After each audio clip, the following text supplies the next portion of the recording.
আল্লাহ রাসূল বলেন, সহিহ বুখারী হাদিস নাম্বার 15, আন আনাস ইবনে মালিক রাদিয়াল্লাহু তাআলা আনহু ক্বালা রাসূলুল্লাহ সাল্লাল্লাহু আলাইহি সাল্লাম, হযরত আনাস ইবনে মালিক রাদিয়াল্লাহু তাআলা আনহু বলেন, আল্লাহ রাসূল ইরশাদ করেন, লা ইউমিনু আহাদুকুম হাত্তা আকুনা আহাব্বা ইলাইহি মিন ওয়ালিদিহি ওয়া ওয়ালিদিহি ওয়ান নাসি আজমাইন।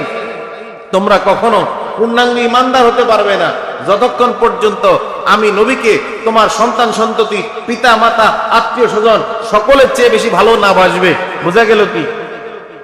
আমার আত্মীয় স্বজন সন্তান সন্ততি পিতা মাতা তাদেরকে যা ভালোবাসি তার চেয়ে বেশি ভালোবাসা লাগবে কাকে?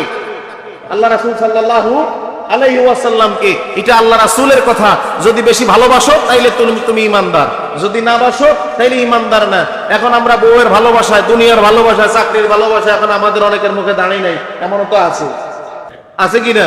আমরা দোয়া করি আল্লাহ তাদেরকে হেদায়েত দান করুক, বলি আমিন। আল্লাহ রাব্বুল আলামিন তাদের মুখে অন্তত জানিয়ে দিয়া মুসলমানের যে শোভা সৌন্দর্য এটা বৃদ্ধি করে দেখ, বলি আমিন। দোয়া করতে অসুবিধা আছে নি?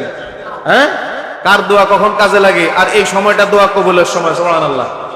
তাইলে বললো কি সবচেয়ে বেশি ভালোবাসা লাগবে আল্লাহ রাসূলকে।